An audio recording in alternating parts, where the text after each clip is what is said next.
Okay, welcome today to episode 3 of Broken Roads. And again, I have my guest speaker, Dr. Niklas Serning. Thanks again for coming back to see us. Thank you.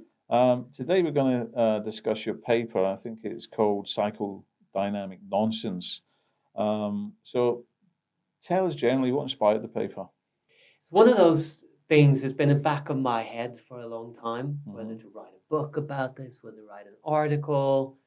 I didn't feel like psychotherapy was really doing what it was supposed to do, and I got increasingly annoyed by the very clear-faced statements of this is what we know about psychotherapy. This is, this kind of categorical, wildly outrageous statements, kind of the Gabor Mate style. It's all about trauma. I felt I just had to speak up. I was quite scared about it, actually, publishing it, going like, this is the end of my career, career suicide.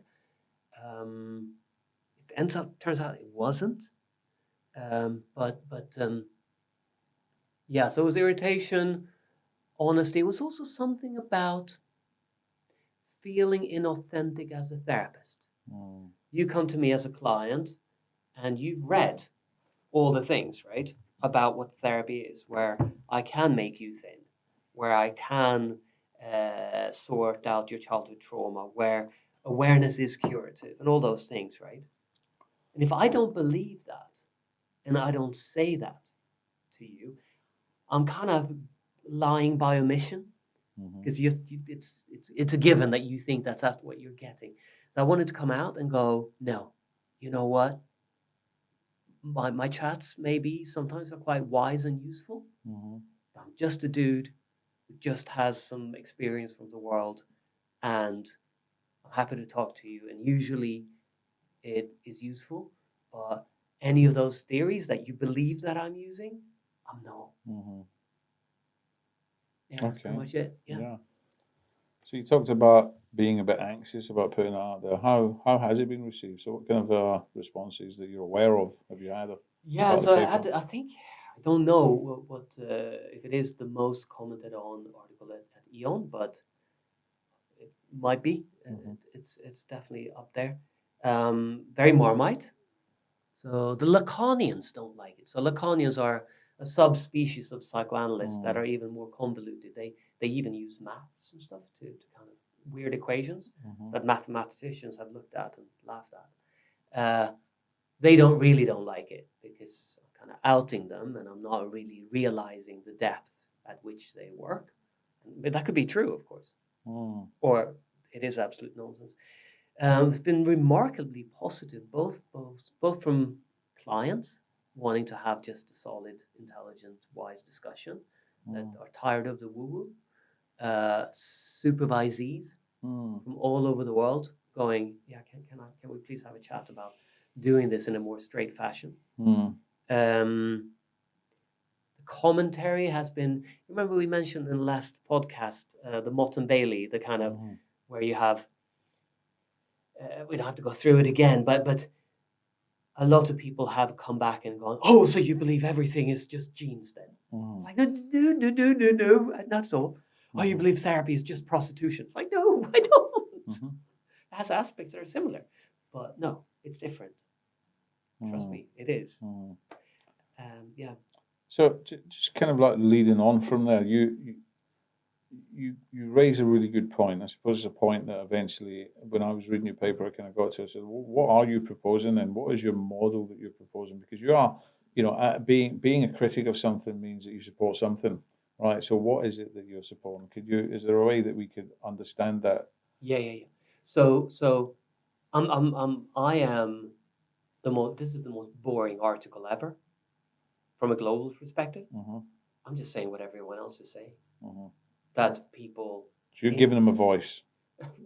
Well, you're saying the quiet part out loud. Yeah. I don't know if I've given them a voice. That would be too presumptuous. But I would say that anyone pre-Freud in the West and anyone not in the West would agree that if you're struggling, is usually due to a million different things, partly what you brought into the world, genetically, whatever people call it, and it's partly just through culture and through chance, and that childhood is not that fantastically important unless there's something terrible that happens to you in childhood. Then childhood becomes important. Or I'm 54, and if I go out and something terrible happens to me, then well, I guess 54 is a big year for me, right?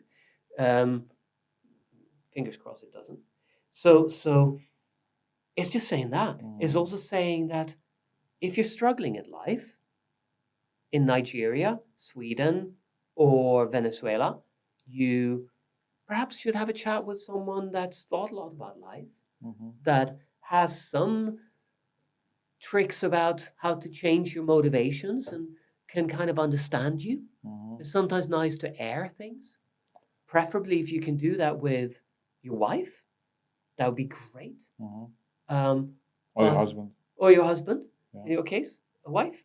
And but if that's unavailable, or if the stuff that you're struggling with is not something that really can be shared in culture, okay, fine. As an exception, come to me. But don't make it like, the New York style where you're struggling with something and I go, take it to therapy. That's the same thing as me telling you to don't talk to me about it, take it to therapy. It's like, let's not have that as a default. Let's have the default that if you have a problem, you talk to your wife, you talk to Sylvie, you talk to the world, you talk to God. All else fails, yeah, come on then, let's have a chat. And I wonder, is there something there about the lack of the inability or the absence or the lost skill, I'm assuming it was there in the first place, of just everyday people to have a deeply relational conversation with each other? That there's an intolerance you talked about. I don't think so.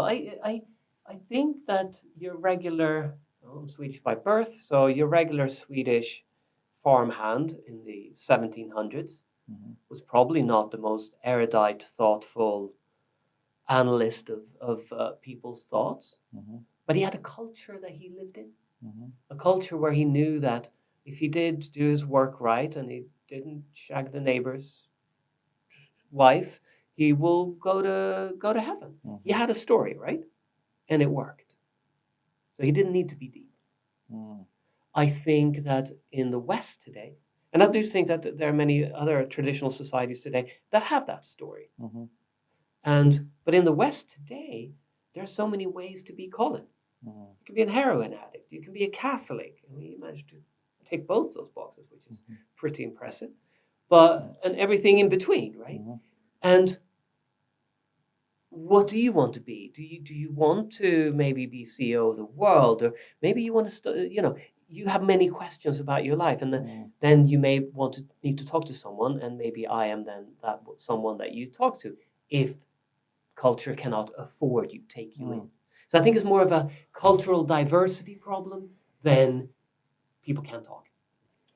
So what about then, same question, slightly nuanced, and saying those conversations that go beyond, let's say, surface and just a little bit below.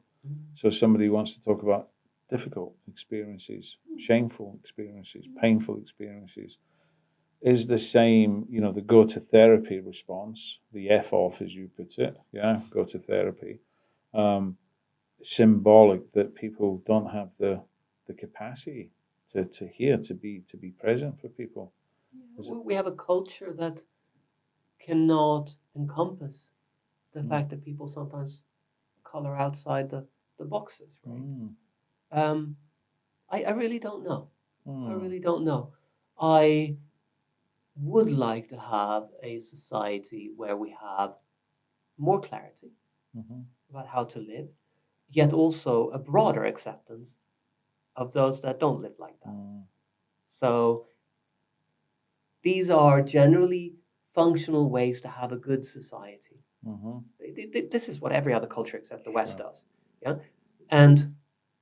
But what the West is good at, and I think actually it gets that largely from Christianity, is the openness to difference, the kind of support for the underdog. I think sometimes Western culture goes a little bit too far there, but if you're a weirdo, if you're what we call as a weirdo, if you stand outside the bell curve, right, then I think we're really good at going, Okay, but we're still going to try to include you. Mhm. The danger with that is that if we do too much, we don't really have a central story that's easy to live and function with. And we create a kind of a mismatch where we don't really know who we are. And it's scary to not know who you are. And it's scary for a teenager or even younger to try to define what right and wrong is and how they should live and who they are. So you kind of, I suppose you present this idea of people, the outliers, the kind of the margins of the bell curve. But do you think that maybe it's more than that that doesn't know who they are? Do you think that there's a bigger crisis of kind of identity and kind of purpose and kind of solidity? That there's so much flux, so much change, so many things that we've gone through that cause people to be confused. Yeah, no, that's exactly what I'm saying. Mm. That in order to allow those guys out, to allow them in, which is a beautiful, beautiful thing, and I think something that the West probably does best, and we must keep. The danger is that we just focus on that, Sure. and we forget. Now, generally, in order to have a functioning society, this is a useful way forward. Like, let's all drive on this side of the road. Okay, we'll help you if you can't drive on that side of the road. We'll help you, but let's not create a road system that's based on that. Sure. So how do we find a kind of a way of making kind of other people's experiences that we struggle to assimilate or to bring closer to our own and understand, rather than we all shift over there, we kind of try and find a way to include them with what we know is the kind of, let's say, the kind of the normal standard. We're not on the outliers, we're bringing them in. So rather than create a different world, and I guess maybe that's what happens when we kind of create subclasses, we create different kind of groups of people, and we kind of wrap a kind of a uniform ring around them to kind of say that they're different. And I think also, do you think that says something about the ways in which people stop short of entering into the struggle to do exactly what you're suggesting, because it's easier for them to just kind of treat them as strange, or to push them away, or to reject them, or to just not have time to. Do you think that some of that could be? That makes. I haven't thought about that, but yes, maybe that makes it easier. You talked about your decision in the podcast that I watched you in recently. I can't remember the name of the guy, and I will find it. Psychology is podcasting. Yeah, and I will link that, and I'll put a link into that podcast as well. It was a fascinating podcast, and I think a lot was kind of covered off there. And you talked about, and I know we've discussed this since as well outside of this podcast. You talked about that you stopped working with children. So what inspired you after all this time of working with children, and where are you with that? Well, I think we see from your book, not that was the sole reason, but we see from your book and many other areas that the problem with children is systemic.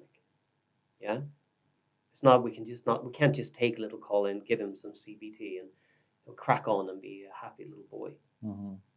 It's a bigger picture. Kids they don't have that much power, right? So for me to work with the child only, it's a bit like working with only the carburetor on the engine. So I'd rather work with the whole family, and I do still do that. I do still work with the whole family, and maybe mom, dad, and whatever constellation it is, and the child to kind of sort that out. That's one side. Second side is that I sometimes feel it's actively harmful for the kid to sit there and for me to try to get out how they feel about the situation, where actually they should just be told how to crack on. Listen a bit, what's going on. Now, let's give you some clear boundaries, what to do forward. And finally, I'm an existential therapist. I like philosophy, I like meaning, I like religion, I like all those things. I don't think, even though I'm also a child psychotherapist, I don't think I'm that good as a child psychotherapist. I think because of that modality, it's like I'd rather have some more solid CBT. What do the children say about that? Where do you draw that inference? Is it just your kind of your own drawn just inference? from my workings with like early years practitioners, CAMs and stuff like that, and what they do and the results they have.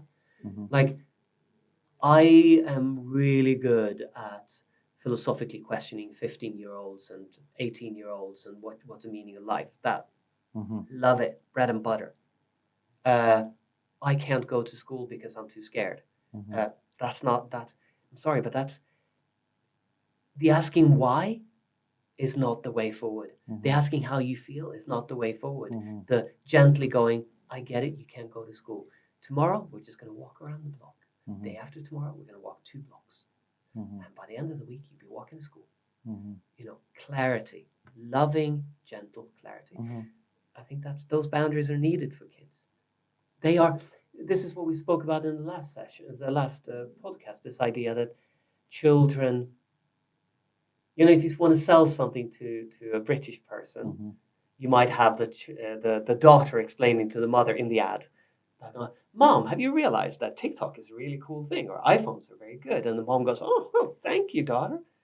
You would never have that in most vast part of other societies. Other societies, you have mom explaining to daughter what's going on. So we have this kind of switch in hierarchy where we believe that children have their own little inherent wisdom, and they do, and they're lovely, but they're not that wise always. My apologies to my 2 children.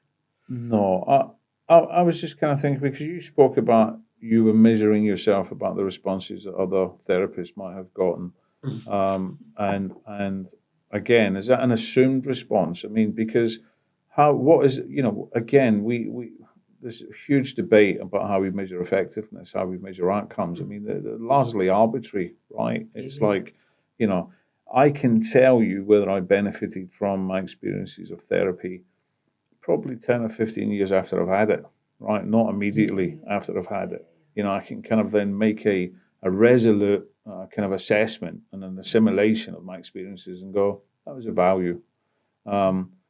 Something might have felt good. You know, I might have gone in there, come out and thought, I feel really good. 10 minutes later, I've gone and used some heroin. Exactly.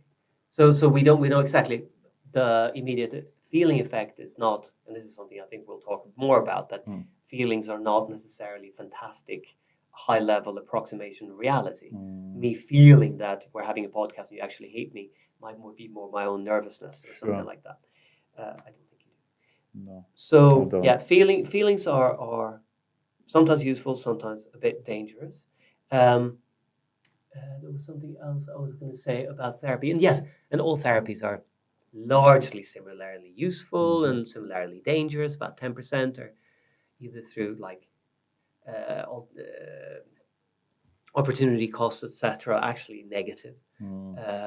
But yeah, I guess in terms of what the negative stuff that therapists said was some holy cows that I defiled in the kind of no, it's not all about childhood. I mean, that would make a psychoanalytic therapist go bananas. Of course. Or not go bananas, but look at me with pity and be sad that I didn't realize how deeply traumatized I am. How did you ever get through your studies? You missed that most important aspect of the 101. Yeah. Yeah. No, because I believed it during my studies. That's how I got through. No, So look, a lot of people listening won't be psychologists, so they won't even know what psychology is, or psychotherapists, or even counselors for that matter. So can you try as much as possible to just say, what do you think we get wrong in our approaches that we take towards human distress and suffering, or however you would phrase that?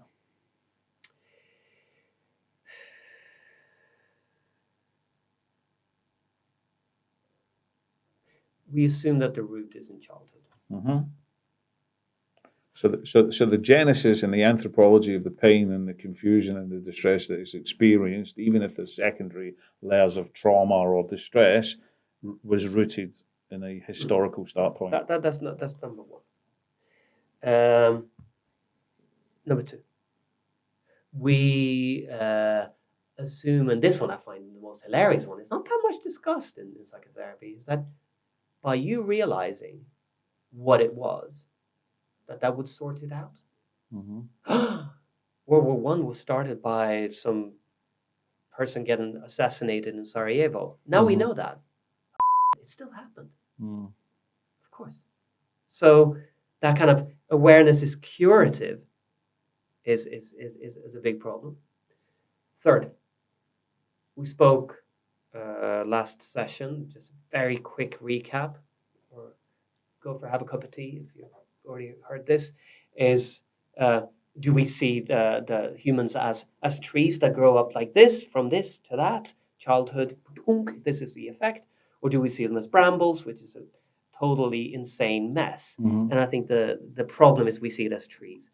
We should see it as brambles, which means that, yes, therapy felt good at that time for you, and that felt bad at that time for you, and this is where you are at the moment, but it's an absolute mess, and we don't really know what created what.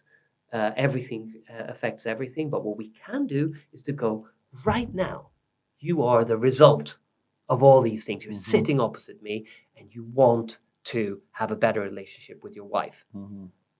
Let's look at that. Yeah. That we can do the here and now. The big, beautiful bramble. That's the big, beautiful bramble. I'm sure that your wife will be okay with you calling her that. Okay. For sure. Now, you kind of discussed the idea of prostitution in your paper. that got some. Yeah. Well, I thought it was. I mean, I don't know. I don't know if you actually.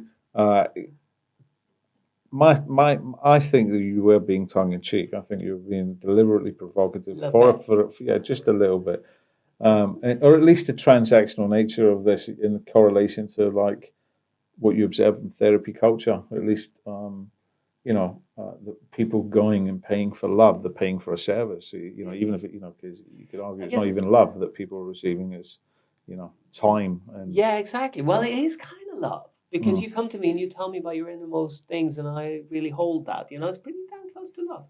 And I guess the analogy for me that could be used, first, yes, of course it was cheeky. Of course it was a shot across the bow of many people that do this professionally without much ethics. But my point is that, because, Sylvie, sorry to bring you in again, but we are paying you for sound editing. We're paying you for a service and video editing and general moral support. And so, of course, so we all pay each other we pay you for your time and me for my time and you for your time. So yes, we can say, oh, you're prostituting yourself with Final Cut Pro or whatever. I don't know what sound program you use. So, but there's something different about being a sound engineer and being a prostitute and psychotherapist, because normally it's scratch that, well, you can keep it, but I'll change it, in that in a perfect world, we will still need sound engineers and chefs and ski instructors. In a perfect world, we don't need sex workers. We don't need psychotherapists. You and I can have a chat. I can go home to Nina and have a good sex life with her. Then if it really doesn't work with Nina and we really need some help, and maybe, okay, fine, maybe we need some external assistance. And maybe if you feel like you really can't talk to Nata about your situation, come to me. Fine. But I want to see it as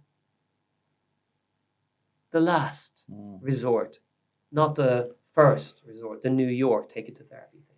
So is the root of most distress or isolation or loneliness or whatever we want to call it, brokenness, trauma, is it the result of not being able to talk about your experience and feeling there's no one that you can tell, that the kind of the bottling up and the holding on to the unspeakable things that people feel, I can't talk to my wife about that. I can't talk to my priest. I can't talk to anyone about that. And I'm drawing on my own experiences, because I believe that really what I need, and it wasn't just a one-time event. there was so much, and I just wanted to keep, it had layers, so the layers had layers, and it kind of, talk about sedimentation, but this was all loose, but it was contained. And I think that the impact of holding that in consistently created a fervent ground for obsessive compulsive behaviors, thoughts, wanting to escape. It was intolerable. So I think that there's something for me. I don't know what other people's lives are like, obviously, but is there something about, have we made too much of what might be an actually much simpler paradigm, as we create these ideas that it's okay to talk about this or it's not okay to talk about that. That there's I don't know if the root is lack of talking. Maybe it was your root. Maybe that's your personal bramble. I so hope that this will take off, and there's a new bramble analogy that takes over the world. You go 50-50. Sorry, 33, 33, 33. The bramble logo, The bramble logo. Yeah, well, that's easy to make, right? The bramble approach, so in your own personal bramble, maybe that was it. Although, as cheeky as a psychotherapist, I would say that I think also within that bramble is the sense of being a good person. That kind of sense of, am I okay? And I know people, myself, where everything has to be sorted. Is less relational. There are all kinds of weird brambles that us humans can create. And I do think that closure is important. That sense of understanding, this is where I come from. And yes, psychotherapy can be useful. Also, your friends can be useful there. Sure. Work culture can be useful there, right? And sometimes we get into rabbit holes, right? We have a cigarette, and then we have this rabbit hole where we feel we want another cigarette. Otherwise, we feel really nervous and really bad. And that cycle keeps on going, and then we get cancer, right? So sometimes our minds get us into rabbit holes, and then there are actually to give credit where credit is due, there are some useful psychotherapeutic tricks. I mean, you can pay me loads, so you can just go on Google and find them. But there are useful some CBT tricks. So I mean, they're not that similar from Stoic. Well, I think the reference going back to relational approaches, for example, as it comes up again and again and again, that's always they say the relationship is a therapy. The relationship is a therapy, and I think here there's this kind of crossover where we're kind of, for me, I'm talking about the lack of relationship because I was cut off. There was no one I could talk to. And so when actually somebody paid attention to me and they actually went, you know what, Colin, I notice you, the floor's yours. Tell me. I'm not gonna be embarrassed by what you tell me. I'm not gonna be overwhelmed by what you tell me. I'm not gonna reject you. I'm not gonna tell you to get out, no matter what it is. And obviously that invitation is terrifying to me. At first, it's like, this is a trick, right? That was obviously useful. And I hope, or I know, that when I came to my mom when I was 20 and I talked about something, she gave me that space as well. So I was lucky that I had people I could talk to. I had some friends I could talk to as well, right? Sure. So that's back to that. Let's go first to friends and then, but failing that, yes. But why do we need to call it psychotherapy then? Because it was just a space for you to be heard. Well, I don't know. I'm not fussed whether we call it psychotherapy. Personally, I'm not fussed if we don't give it any label. But we could call it Sophie or anything else. Bramble. We think, at the end of the day, it is an industry as well. We've created it. We've manufactured an industry, much like many other things, and then we've convinced. Therapy and a lot of approaches in therapy create the solution before they discuss the problem. They've already got a solution to which they then go out and seek a problem for which to attach it to. So me personally, I do think a lot of the time it was I had nobody I could talk to. And the effects of that were so isolating. And I don't think that the effects of that for Nicholas would have been different for the effects of Matt or of Sylvie. If you literally have had these distressing and disturbing kind of themes and thoughts and experiences and that sense of alienation, that sense of kind of self-hatred, that sense of kind of you're not lovable, you're not liked, there's no one you can talk to, then naturally I just think that the occurrence of all of the other associated symptoms that they call mental health, whereas I just call it normal reaction to kind of like really, really kind of horrible and painful experiences. But you do get through them. You can, somebody giving you their time. So this idea of prostitution, for me, it would have been some of the best prostitutes I ever went to if it was personally speaking. So, glad to have paid the money and glad for the experience. So because maybe we could see it another thing is that if we don't have to see prostitution as terribly bad as long as it's acceptable by all parties, and then all of a sudden it is just that you.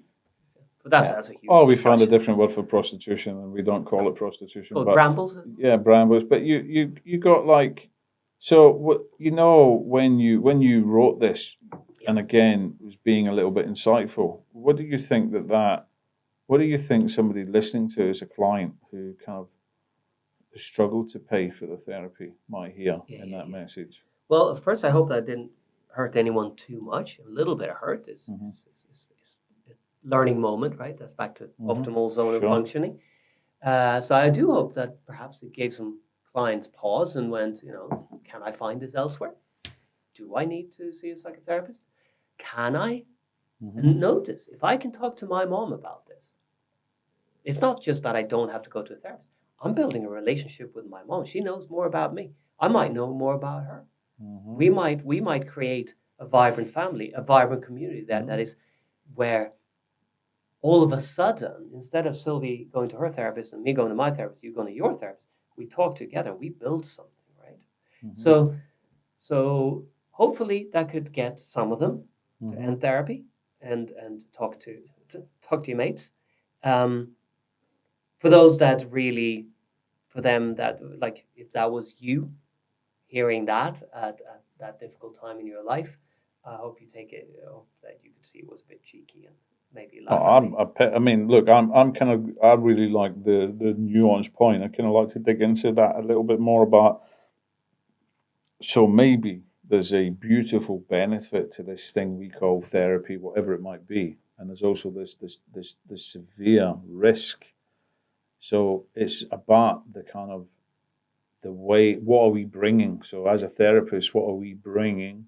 And what is our intention? So if our intentions are to impose, these weird and wacky kind of theories that we don't necessarily, that lack credibility, that really don't have viability, that really don't have a scientific basis, and effectively are false, they're just kind of like narratives that sound interesting, then I guess we're causing a lot of harm to people. There's a risk that we're causing a lot of misinformation, a lot of harm, and that because we're in this position of power, this position that's invested with kind of authority and kind of wisdom, that people then go out there and go, hey guys, this is what the emperor told me he was wearing.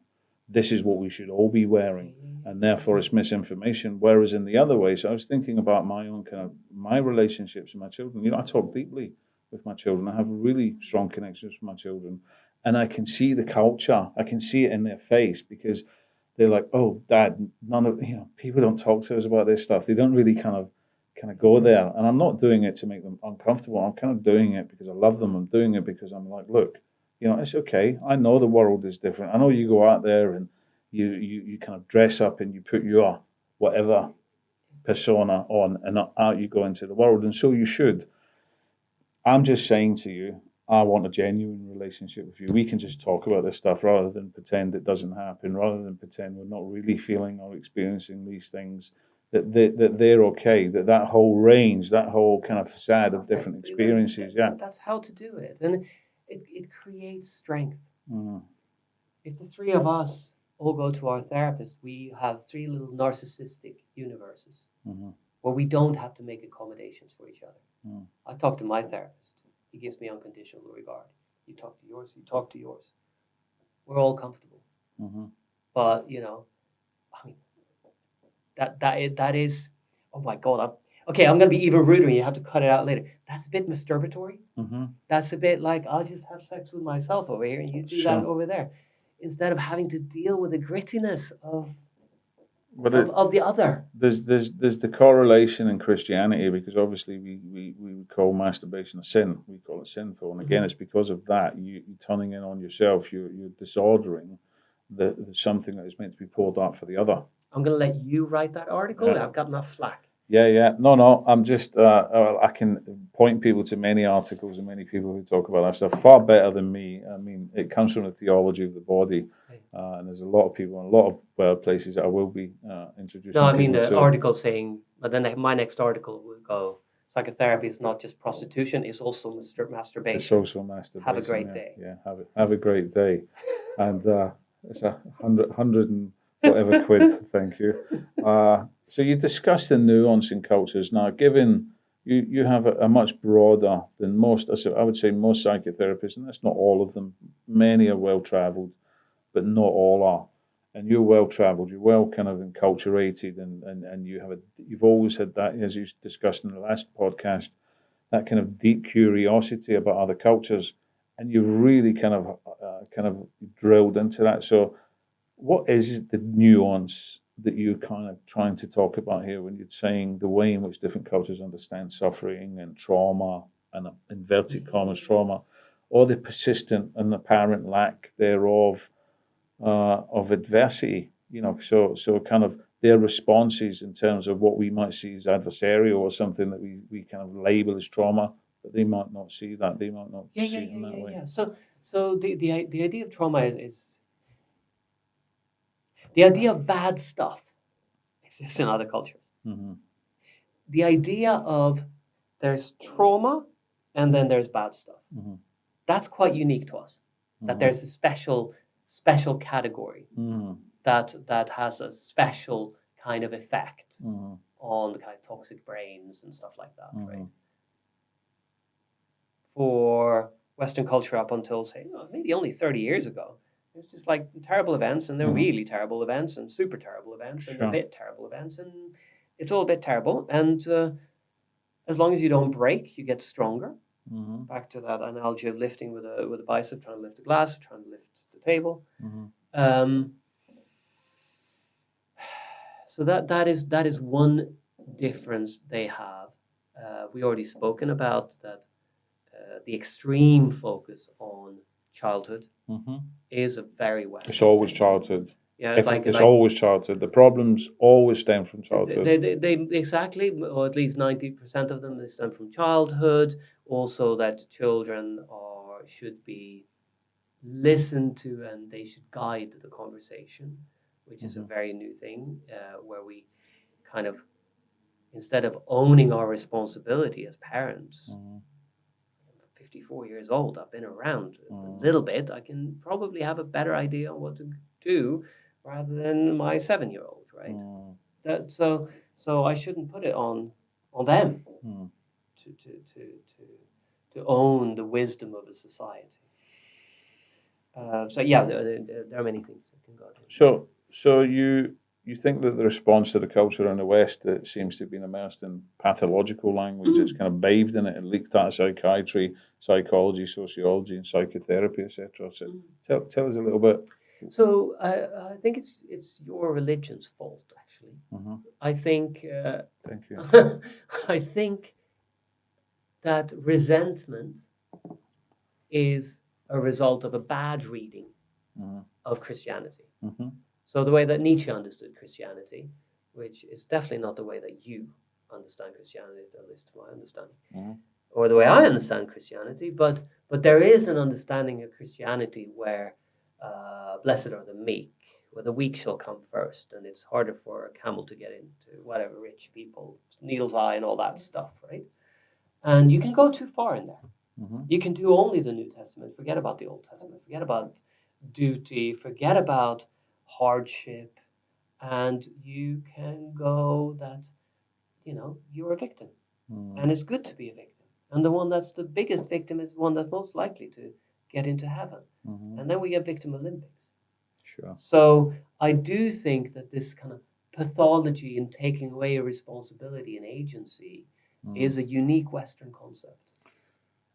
And not only a unique Western concept, it's also uniquely bathed in kind of obscurity of how it arose and how it was never really meant to arise in the way that it did, and how it's linked to medical language and linked to a mechanistic way of seeing people, which again goes back to Freud. And there's this kind of, the way a machine should work, and if something there doesn't work, it affects other parts. There's this system analogy.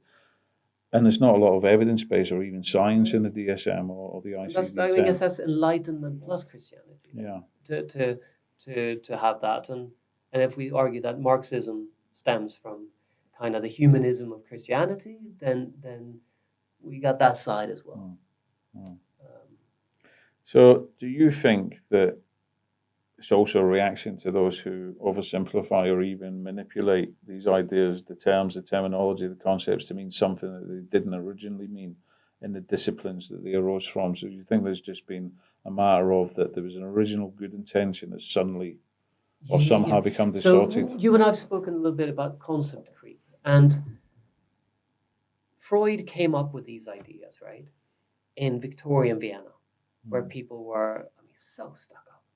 They didn't touch feelings. They didn't, it was a very different world. Totally chauvinistic. No allowance. So, yeah, maybe that was a useful corrective to go, maybe there's something going on underneath here. Your immediate thought might not be the true one, and the simple answer might always be the real one. So, yeah. And then we go... maybe there's something about really bad events in childhood. Maybe if we go to one of these cultures where childhood is seen as, like in many cultures, children are just seen as defective humans that eventually will grow up and become functional members of society. Until then, we just have to bear them, make sure that they survive. Right? And maybe we should go to those cultures and go, maybe you should listen to your kids a little bit. But let's hope that they don't overcorrect. That we don't have the concept creep of like ACEs, adverse childhood events, where we tell this culture with our nice Western hats on, and we go, if you are the least bit rude, or if you're not totally open to everything that your child brings to you, if you are rude to them, if you are cold to them, you will break them forever, because you'll create a toxic brain syndrome that will then create mental health. And again, original good concepts could be even things like we observed within the British culture this kind of idea of the stiff upper lip, right? But then we also then correlated sideways. I'm saying correlated, this term correlated, this idea that those with stiff upper lips, right, were more cold to their children, didn't have a very close relationship with their wife, it had all sorts of, let's say, dysfunctional kind of behaviors, and died early of heart disease or stroke. Really? Because we don't know. I'm saying this was the picture that was painted. That's the story. And we're saying that those, and we gave them A-type personalities, B-type personalities, and we kind of listed them and categorized them. And so they did win the war.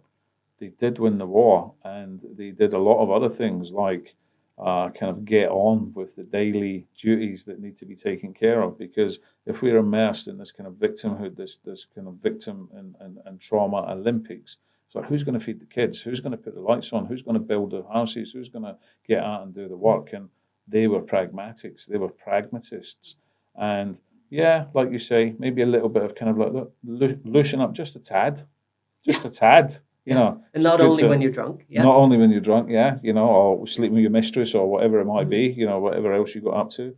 And so I think like maybe there was this kind of original good intention, and that concept drift that we're talking about just kind of it gets washed away. And then what happens is the historical kind of assumptions that it's grown out of, the narrative that it's grown out of has been long forgotten. And then we're now talking about what originated, which is a false, started off as a largely false narrative that didn't have any real correlation in reality, no objective truth to it. It's then grown heads, and those heads have grown heads. And then here we are over here, and we're saying, well, if that approach to therapy didn't work, why don't we try this approach to therapy? And why don't we try and match people to therapy? And if we get this personality style to go and see this type of therapist, then we'll have better outcomes. And of course, we had Project Match with all of these other things going on. And where did we find that? That it didn't really matter that much about the therapy. Like you say, there were few outliers that were really harmful, really dodgy, or really ineffective, didn't really seem to kind of resonate. But it seemed to be more about the therapist. And the outliers that were really good. Yeah. I think Erickson is an example. And they tried to codify, what did Erickson do? And what they found, that they couldn't codify it because they listened to different excerpts of his therapy, and he changed for every client. Which is how I hope to be with my kids and my friends. Interpersonal. Yeah, like when you come to me, I'll try to be useful for you. When my daughter comes to me, I'm different than when my son comes to me. Yeah. So you discuss that there are generally those who suffer from the effects of trauma, right? Take me, for example. But you propose that the entire trauma literature, especially ACE and traumatology, such as some mainstream proponents, such as Gabor Mate, etc., have overstretched or perhaps overconflated its reach or indeed its significance. And I would go even further to say lied about the proposed correlations in the literature that don't have any kind of objective, scientific, empirical root. I mean, there's some things that are just like wrong, like polyvagal theory. It's just like, I talked to a neurologist, actually went and checked. And they're like, no. Like, no, it doesn't. The nerves don't go like, it doesn't work like that. Yeah. You have the Gabor Mate kind of wild theories that it's just shocking, that don't make sense. They just don't hold water. Bessel van der Kolk, similar. But let's not throw the baby out with the bathwater, right? Trauma is painful learning. It is learning. It has an effect.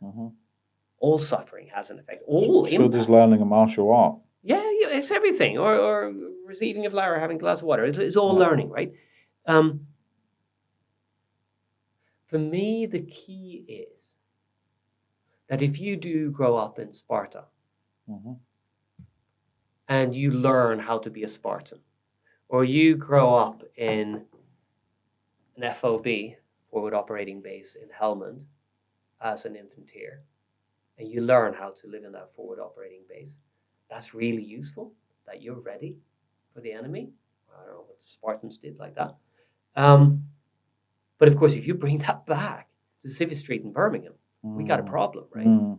So we can say, oh, you have PTSD, or we can say that, no, you've learned a way of being that really worked for you, and you were useful. People moved you in helicopters, and you were Ali as F. Yeah. And now you're trying to choose which cereal box to choose to eat. No one understands you. No one respects you. And your instant responses to someone coming up to you and being a bit rude, which were really useful in Helmand to take them out, is illegal. We can call it PTSD. We can just call it learning that has not gradually shifted into a different learning. I sent a paper. There's many papers I'm going to link into the podcast for people. You gave me a lovely evening there with 15 papers. So, but I thought they were all useful for different reasons. There was one that was very interesting. It's quite a recent paper as well, and it's really digging into something that I had often thought about: combat PTSD. And the thing about combat PTSD that I liken to my own kind of experience, because I do think there's parallels in some of my experience in the camp. Somebody thought that I was kind of stretching it there. You know, of course I wasn't in Auschwitz and I didn't live there, but I lived in a hell. I lived in a prison. I couldn't escape. There was somebody more powerful over me. I was at their beck and call. I had to live with that for many, many years. I couldn't escape from that. I had no power to change that. And I was being completely, and you weren't trained for it. And I wasn't trained. We are for trained. It. Yeah. You weren't trained as this real. This is how life's going to be. This is how you get ready for it. Exactly. And I was thinking that the idea about PTSD being something that is, and again, of course, the research says that the more tours of duty that a soldier will have, the higher the likelihood, which only makes sense, right? The escalation and the sedimentation of those kind of really kind of extreme experiences being kind of placed on top of one on top of the other, being ripped away from family, being ripped away from what's familiar. Yeah, there's a sensitivity towards going over the edge and kind of having an adverse experience to those things. For example, I think the research is saying there's a high incense. What was also really interesting, again, is something that kind of resonated with me, was that actually a lot of the combat veterans coming back had anxiety disorders, depression, alcoholism, addiction before they went. They were already experiencing a lot of problems, relational problems. It's a very, very thorny area, this PTSD thing. And of course, I work with soldiers and officers all the time. And I hesitate to talk about PTSD because PTSD is such a weird term. It is dissociation. It is a specific specific signs and symptoms, right? They're radically different from shell shock or Vietnam Wars. Like if you, I think, was it Guatemalan women that escaped civil war? They got calorias, which is like a heat in the body. That was their version of PTSD. So it seems to be very cultural. Like you had joint pains in the olden days, right? So it's a very cultural thing. We tend to feel the way that culture tells us to do. So it's very much like we don't tend to break our bones the way culture tells us to do. We just break our bones, whether in Guatemala or whether here. But with PTSD, we do that. Now, a couple of things. I think PTSD is much more prevalent now because there's a disconnect between society and soldiers. You guys don't know why we go to Afghanistan. You might not even agree, right? So you look at IDF. They have this small little country surrounded by Arab states. I think they have like maybe 1% of the Arab states. Yeah. And they know that most of these Arab states want Israel to be from the river to the sea, right? To be pushed from the river to the sea. You got 1% PTSD in IDF. You got about 10 times that in the US. So when you feel that you're doing something, and we can argue about whether IDF or there have been some Glastonbury arguments about what we should do with IDF, but we'll leave that at Glastonbury. Yes, yeah. but for soldiers and officers in the Israeli Defense Forces, they feel that they're doing something important. And their society feels that, yes, you're doing something important. They are your service. They are next door neighbors. So you have that connection where what you do is okay. That's number one. Number two, battle is not that bad. Battle is direct. It is exciting. It is honorable. I've been shot at. I've even been shelled. Yeah, you go, fuck. You do, and you run to shelter or you do whatever you have to do. But no, I've never had any kind of terrible, long-lasting negative. There are people who have, and I work with them, and I have colleagues who struggle with it. And then it's terms for numbers. So if we move away from PTSD, because it's hard to know, like, do you have PTSD? How long is a piece of string? Suicide is quite easy to measure. It's quite binary, right? If you control for IQ and kind of childhood, all over childhood, there's no difference between soldiers and civilians. That's a scary stat. And it really, I've Googled that one to death. It is scary. So, because you have to remember that the people we send out are not an average society. These are people that are proud, that are strong, that are going towards the enemy. You probably have a higher incidence of ADHD because, and I see that as an honorable, positive thing that these are the tip of the spear. Yeah, and they are also then slightly more likely to be vulnerable to these things. So civvies and soldiers are not that different if you control for characteristics. And I was thinking about the Israeli Defense Force, which is what IDF is.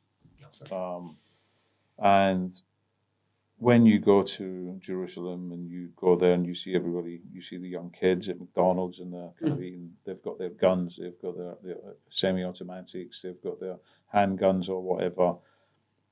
It's enculturated, the whole kind of being proud of who you are, fighting for your state, fighting for your liberation. This is what we do. It's kind of ingrained. Whereas I wonder if it's something to do with, we send our veterans out to do the horrible jobs that most people say they don't want to do, and to go to some of the most scary places. And of course, yeah, and I've worked with people as well who've witnessed their friends being blown to pieces, and it's I can imagine, I've seen some terribly violent things myself. I've seen people being murdered, and it's not a nice thing. It's a surreal experience. That's how I would describe it. It is. Yeah, I agree. Yeah. I agree. And I think that there's maybe it's something that we don't know how to re-enculturate them, because like you say, there's such a distance in the culture that they're almost homeless. They come back to a country and a culture, and they struggle to be back at home because they're there. They've got that camaraderie, they've got that purpose, they've got the spearhead, the kind of art. It's exciting. There's kind of the brotherhood, the sisterhood. There's the unity, which again, I've heard people describe prison like that, long-term prison sentences in the same way. There's that kind of brotherhood. There's, after the scuffle in the beginning of a sentence, there's kind of people building kind of deep and enduring relationships for different reasons of not being let out. They've got nowhere to go. So they have to find a way to create meaning and purpose. But I just wonder if some of it is the way in which we let ourselves off the hook. So we create this thing, PTSD, to kind of say, look, we really don't take account of what we're going to do when our troops come home. We really don't think enough about us sending them there, knowing that they're going to largely be ostracized from the rest of society when they come back, because we don't live in a culture that kind of really says we're super proud of our veterans, we're super proud of the people who go and put their lives on the line so that our countries and our shores can stay safe. We kind of demonize them. We're kind of like, yeah, well, that's something dirty that and they're only following the orders of politicians, and we kind of belittle it. Absolutely, and I do find that criminal as a culture. Yeah. That we do that, I think. But then I would say that as an officer. No, Yeah. no, I would say that, and I'm not an officer, and I've never been in the army.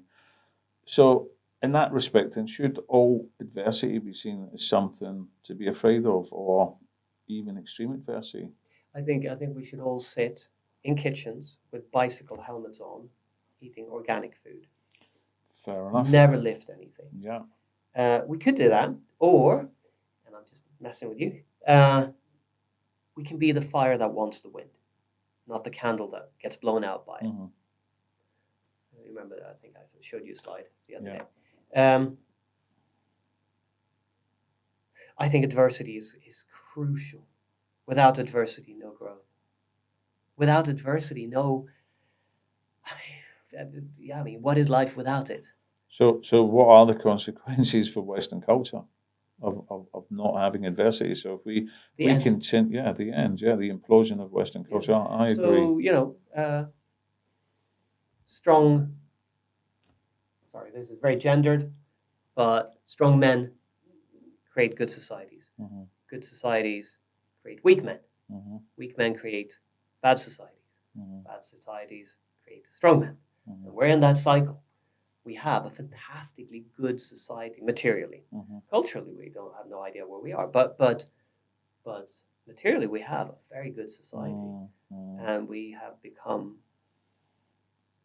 quite weak in terms of our ability to deal with adversity, our ability to say, no, we have to send our troops out there and do the bad thing because that's important, and we have to do our duty to our country in other ways, perhaps.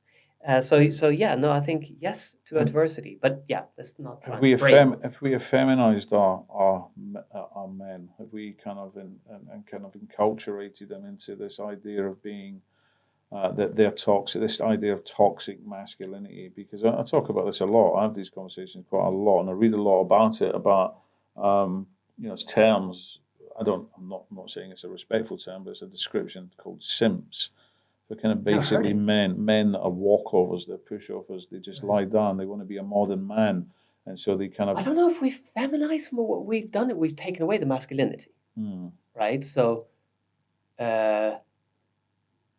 which means that you have nothing left. I mean, if you at least feminize me, at least me and Sylvia, we can just be women, and great, we get something to do. But instead, you just say that I'm bad, and you don't leave me with much alternative. So, the men have high testosterone levels. That means that we are protective and aggressive, and and stronger. there's some bad sides to that, as you've seen on the streets of Glasgow, and there are also some good sides to that, as I've seen on the streets of Kabul, and the negative sides as well, right? But this is to a large degree who we are.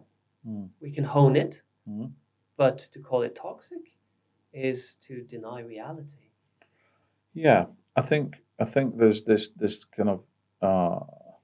I do think men have been effeminated. I do think that there's been an attempt by women who have been mind washed into this kind of idea that all men are misogynist. So there's this kind of all men are bad, especially white men. All men are dangerous. And then the hashtag Me Too movement and all of these kind of things. I felt really bad for my own sons because when I grew up, we could talk to women, we could have a laugh with women, we could joke, we could just kind of like mess around, and there wasn't anybody kind of telling us that there was some kind of deep and kind of disturbing, dysfunctional message in what we were doing. But also the idea that a man is not allowed to have an opinion. So a man can't set a boundary. A man can't set a rule. A man can't say, I'm going to do this stuff. I would like if you did this stuff to his partner, to his wife, which is what a strong man would do. In my opinion, I'm a strong man in my own home. I'm a strong man with my children. I'm not a dysfunctional man, and I'm not an abusive man. But I'm a man who's confident and I'm clear and I know what's good and I know what's not toxic and I know what we need to get done. And I know when I talk to my children, I think if my children are falling below a particular standard that I know that they can measure up to, I pull them on that. That's my job. I kind of have to say, you can do better than that. I know you can do better than that. And, and I think that there's this whole idea of women who have taken the domestic abuse language, for example, that's around kind of feminist ideology that any man who wants something, who's confident, who says no to a woman is being abusive, they're being misogynistic. I think so. You have two bell curves here, right? You have, so let's say, just for simplicity, care and directness. So on a bell curve, yes, women are a little bit more caring than men. And on a bell curve, men are a little bit more violent, direct, whatever, that side of things. And so, there are some women that are much more direct than men, and some men that are much more caring than women. But what I find scary is, yes, it is terrible that an entire sex gets called toxic. That's just, if we start talking about, that's fantastically rude. But what I find almost as bad is that we have a culture that says this entire bell curve of aggression and directness and effectiveness, which is shared by both men and women, that's seen as bad. What kind of culture are we creating then? And how are we going to withstand the onslaught of China and Russia if we have that? Well, we kind of know it. Well, and some some conspiracy theorists that say that it's been long standing ambition, if you like, or indoctrination of the West to kind of slowly kind of creep into our kind of psychology, our family life. I wrote a book about kind of influence warfare and stuff like that, and I did toy with that idea that maybe Russia has undermined us all along, and I fear that we did it to ourselves. But I don't know. Yeah, I don't know either. But again, these things are kind of a wash. And I understand as well that when women have been treated terribly by men, I mean, look, the men we have no regard, no respect for. Well, I speak for me. I can't speak for you, but I assume you wouldn't.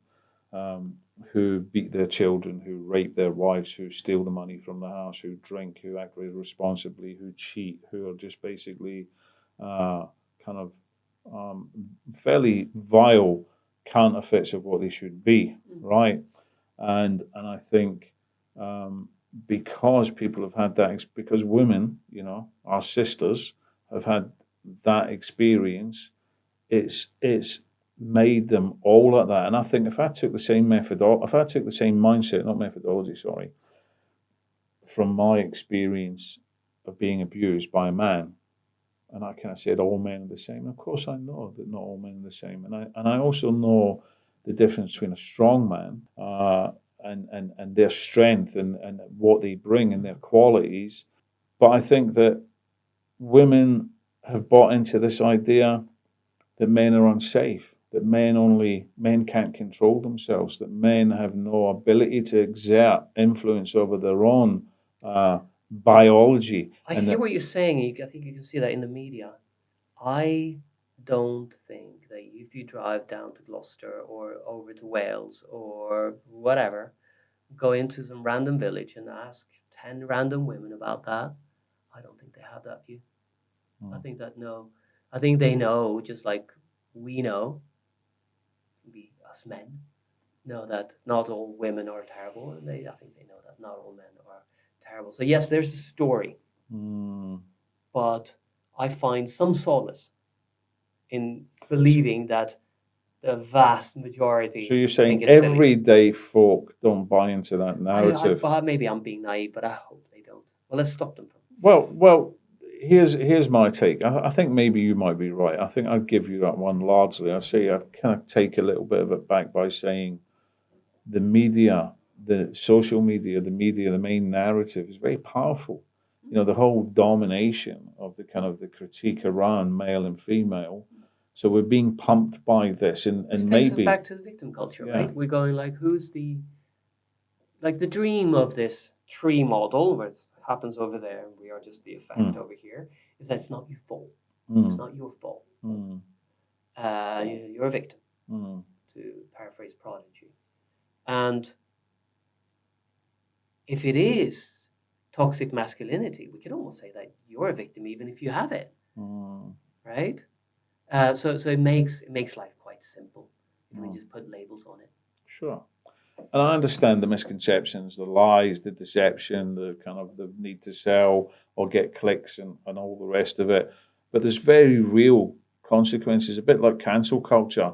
It's both a trope, a narrative, a kind of a movement, if you like, but it's very real. It has very real consequences on a lot of everyday people. Yeah. A lot of everyday people are being kind of like damaged, being impacted. Well, I don't know if they're being damaged. It might be too strong a word. But anyway, with that kind of veering too far off the kind of topic, tell us about Robert Plowman's book, Blueprint, How DNA Makes Us Who We Are. So I think he spent 10 or 15 years writing. So we have had all this indication. So you know, in the 60s, it was all childhood and Marxist structures and society that made us, and then you had this kind of genetic revolution, and massive studies all over the world. Well, Sweden, UK, US mostly, but he waited, and finally, when he felt that the evidence was irrefutable, he wrote it. It's in two sections. One is kind of the take-home message, the bluff or the TLDR, and the second part is the studies, so twin studies, adoption studies, and pedigree studies, which are these three ways of looking at it that he published. So yeah, I haven't even said what it was. So what he said was, looking at, if you have identical twins, so they have exactly, I'm going to talk to the camera here. So you have the same identical twins growing up in a family, so they have identical genes, right? Or you have a child that they're still twins, they're still born at the same time, but they are fraternal twins, so share half the genes.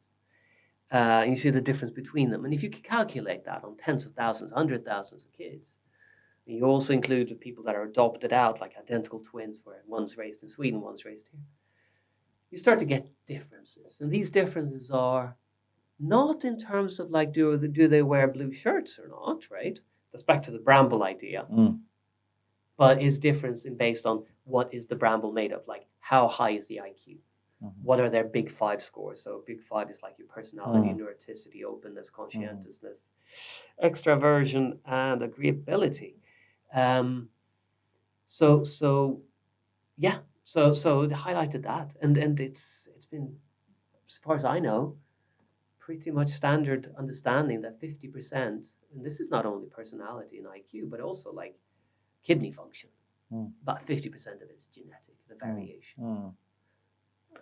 So, understandably, had mixed reviews, and these are broad and reach across the spectrum from groundbreaking to overly deterministic, and criticisms that ignore things like the environmental multiplier. What would you say about that? Well, I mean, again, that's the problem with social sciences, is that if someone finds it deterministic, or of course it's deterministic, it literally is deterministic. But if someone doesn't like that, they can write an article, and then someone can quote that. So Turkheimer is one, I think, that you mentioned there.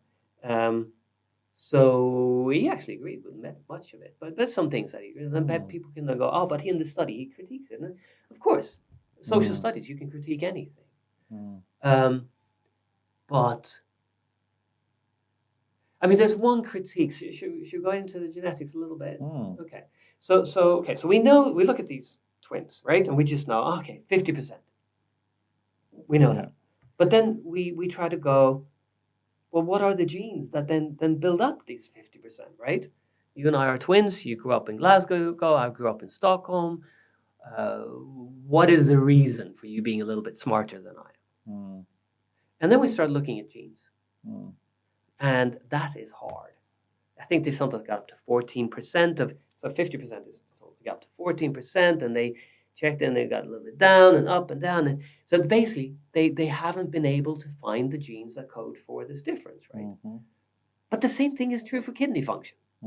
We only know about 15% of why my kidney is better than yours, right? Or why your brain is better than mine.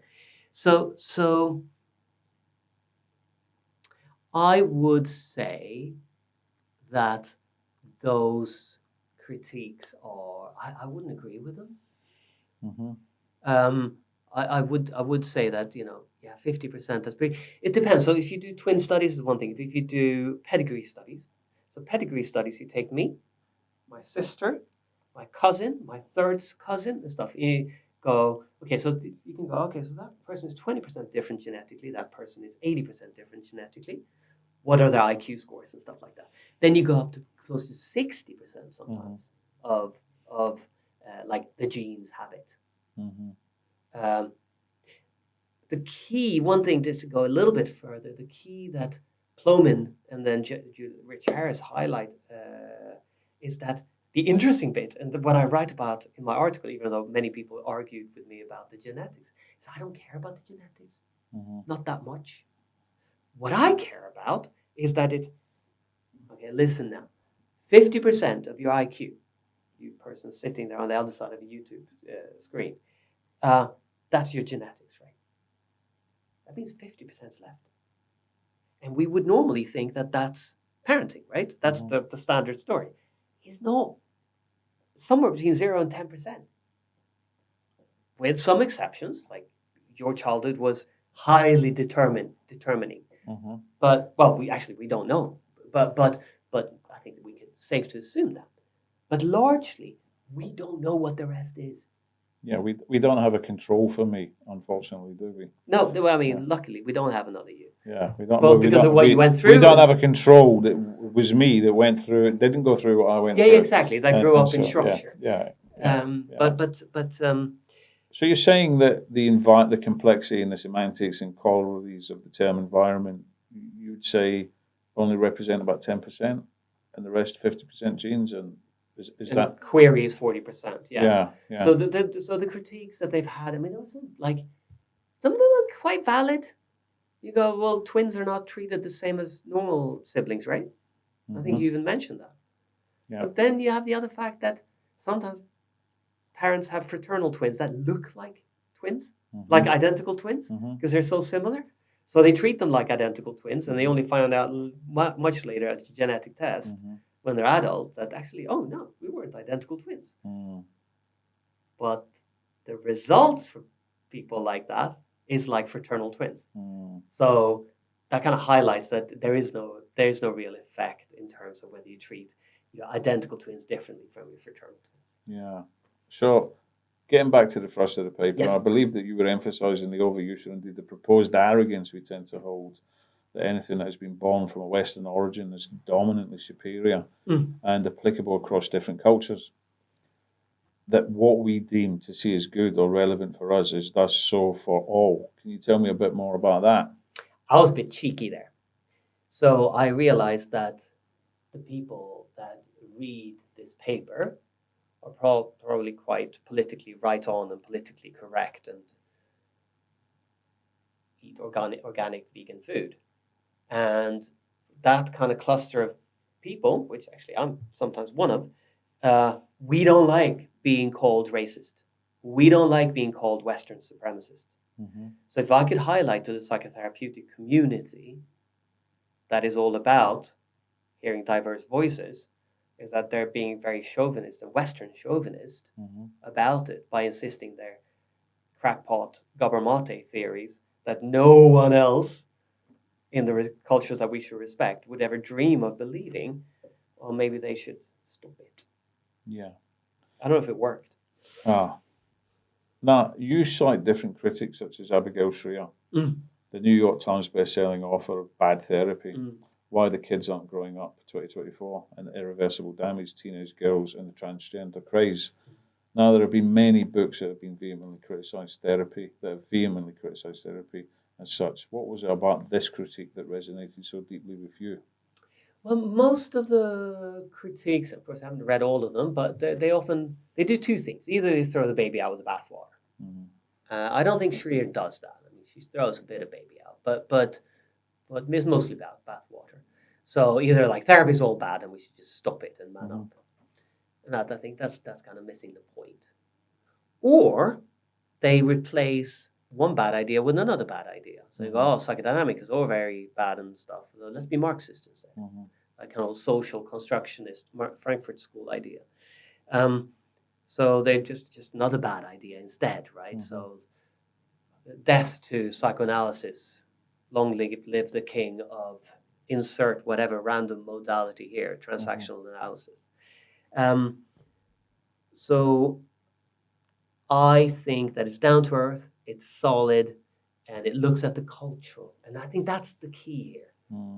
If we myopically look at how does psychotherapy work in the West and what is the I'm not going to get into the dodo bird effect, but what is it that is going on with psychotherapy in the West? So whoa, open up, look at other cultures, look at the effect of on our culture by the fact that we're so therapeutically focused. I think Abigail Shrier does that. She writes very well.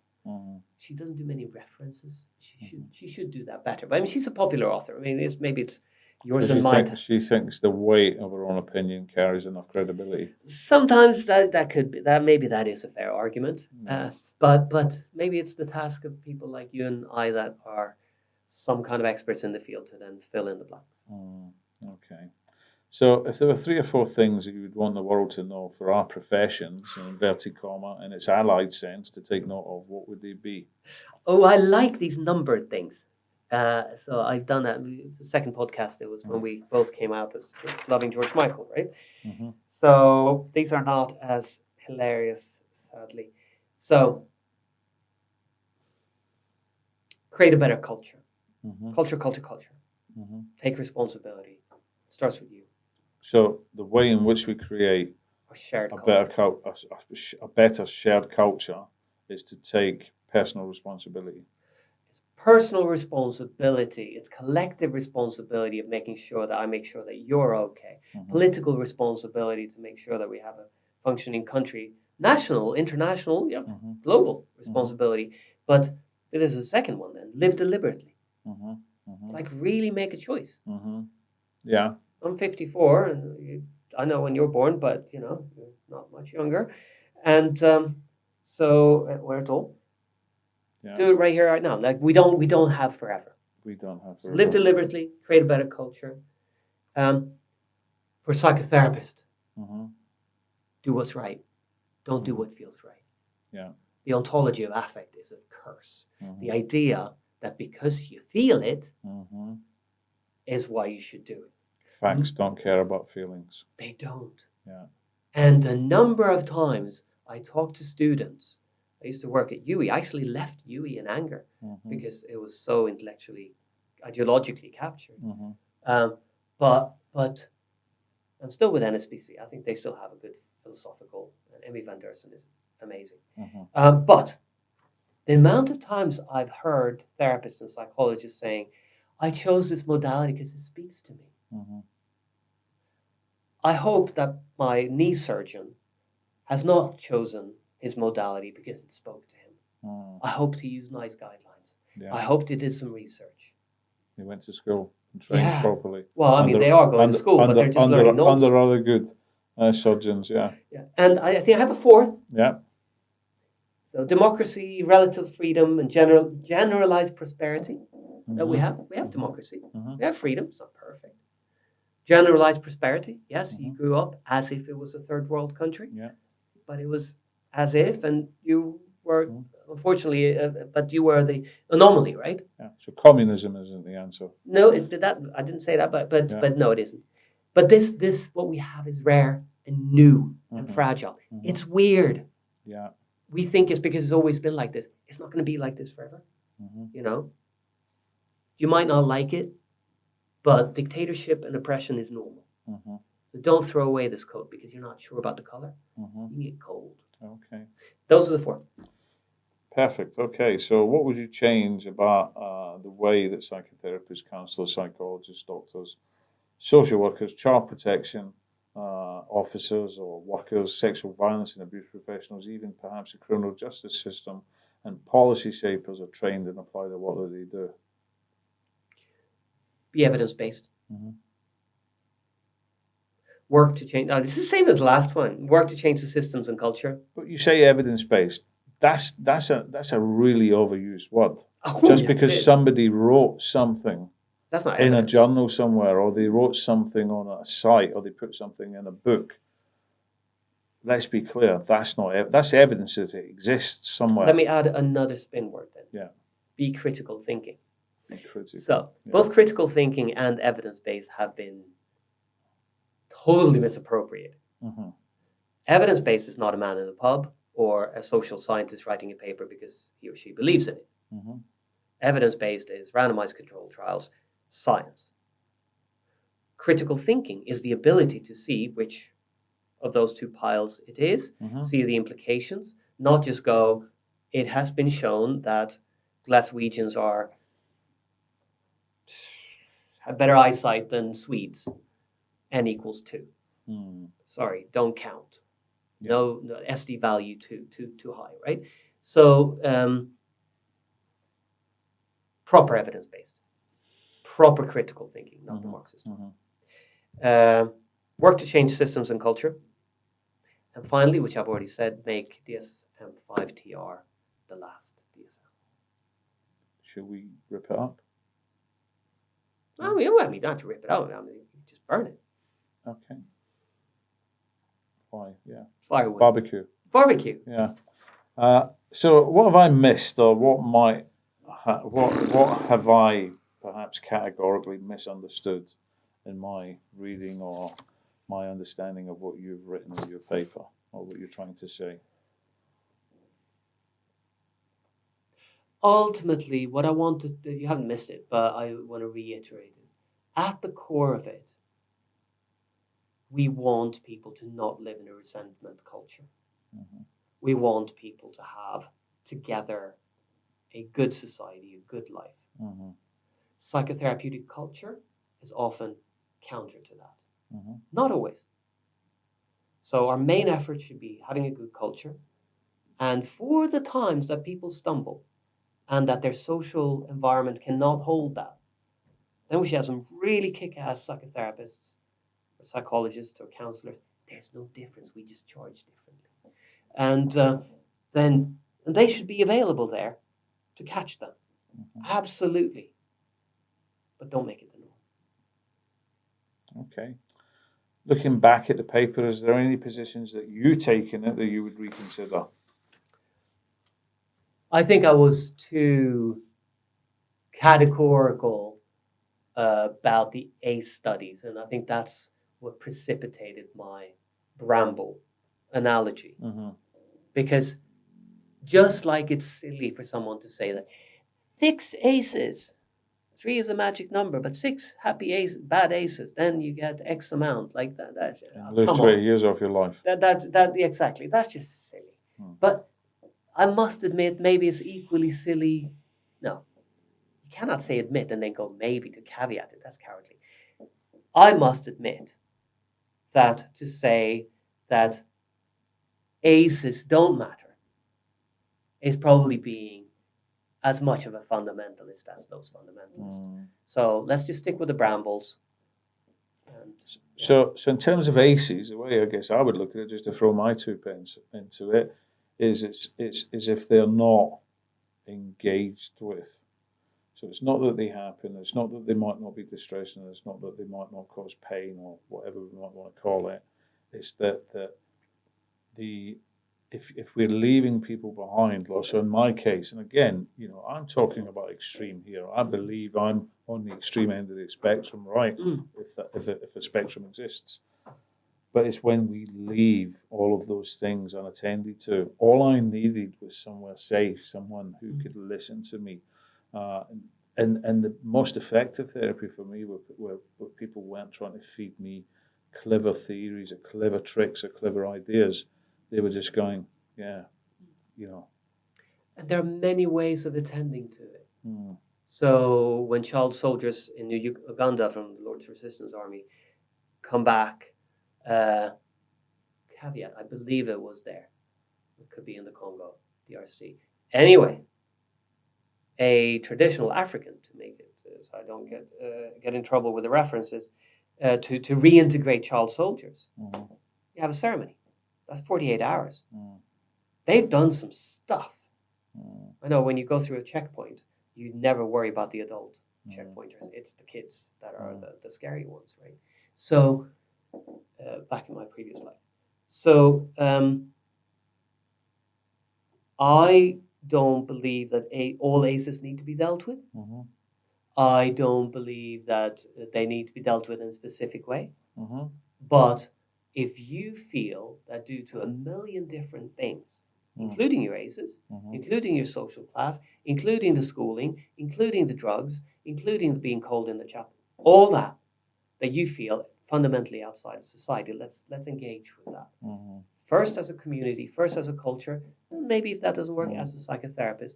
But we're addressing the bramble, not the individual moldy brambles of the ACEs. This analogy is going crazy. So I know we've kind of covered this, but I'm going to ask it again because I think it's just to be clear. Does psychotherapy, counselling work?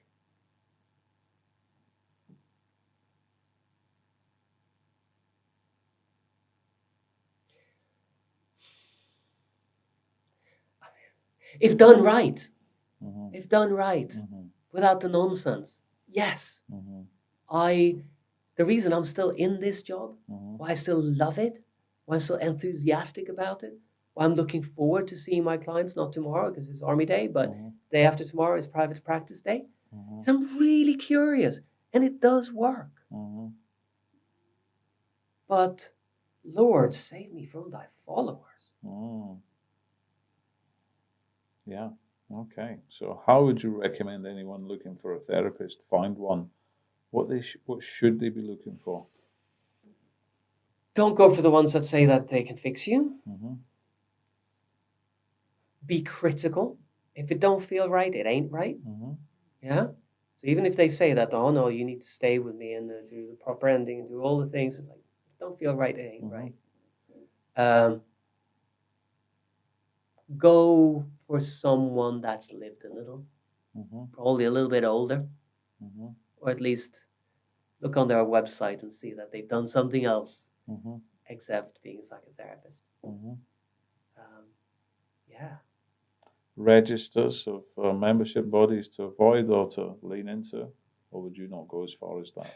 Nah, I think they're all nonsense. I mean, BACP in particular, I have Thank a you. special little grudge for them. Yeah. But in general, no, they don't make sense at all. These Sure. registers. But you know, I wouldn't hold it against someone to be on it, because you have to be on it in order to Sure. get insurance and stuff. Sure. But no. So is there anything else that you want to say to anyone watching? No, I think we've both totally killed our future careers even more. Yeah, well, didn't have one, but Maybe we How could be can- sound engineers. yeah, exactly. Maybe we can just have an change the name to the Eternal Podcast. How can people contact you? I know we've covered it again, but can we just remind people? Yeah, just go to bramblesoundengineering.com. Yeah, okay. If you need a podcast. If you don't, failing that, if I'm still in the business, I would love to talk to you. And that would be www.serning.com. So just my last name.com. Serning, SERNING.com. And we're going to put some information, some papers and links to everything that we've talked about today. And again, I'd like to thank you, Dr. Niklas Serning, for being my guest, and also to you, Sylvie. I didn't thank you in the last podcast, so apologies for that. I also called you Sophie in the first one, so again, public apology for that one. You're definitely not Sophie. You are Sylvie. Thank you for being amazing. Thank you for helping to pull all of this together.